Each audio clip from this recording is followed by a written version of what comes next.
ஏ சூறாவளி தாத்தா, சொல்லு. இந்த வேலை எத்தனை வருஷமா செய்றீங்க? இது ஒரு 28 வருஷமா செஞ்சுட்டு தான் இருக்கு. 28 வருஷமாவா? ஆமா.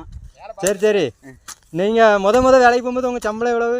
அப்போ காட்டு வேலை இருக்கும் மொத்தத்தில் 15 ரூபா தான் சம்பளம். 15 ரூபாவா? 15 ரூபா அப்போ சம்பளம். வேலை எப்போ அரைஞ்சி எப்போ முடிப்பீங்க? அப்போ அது சாயந்தரம் காலையில் 8 மணிக்கு வேலை பிடிச்சா சாயந்தரம் 5 மணி ஆயிரும். 15 ரூபா சம்பளத்துக்கு. சாயங்காலம் 5 மணி வரை செஞ்சால் 15 ரூபா தான் சம்பளம். இப்போ 10 மணிக்குள்ள தான் 1000 ரூபாய்க்கு வேலை பார்த்துட்டு போயிடலாம்.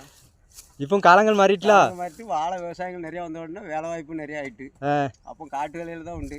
சரி சரி. அது மாதத்தில் 2 நாள் 4 நாள் இருக்கும். இதான் வேலை. முத என்ன வேலைக்கு போனீங்க? முதல்ல காட்டு வேலையை தான் கண் வைக்க சவுக்க கண் வைக்கதாம்மா. சரி, அதுக்கப்புறம் இந்த வாழைக்கோட்டைக்கு வந்தீங்கன்னா? வாழைக்கோட்டு சவுக்க கண்ணு இப்படி தோட்டத்து வேலையில் ரொம்ப நாளாக இருந்துச்சு. சரி சரி. இப்போ தான் வாழைக்கோட்டு இப்போ மிஞ்சி போனால் ஒரு 10 15 20 வருஷத்துக்குள்ளே தான் அந்த வாழைக்கோட்டு வேலை. இந்த வயசுல நல்லா வேலை செய்யல. வேலை செய்யல, அப்புறம் என்ன செய்ய? வேலை செஞ்சால் தான் சாப்பாடு. சாப்பாடு. சரி சரி. சரி தாத்தா, வெட்டுங்க. சரியா.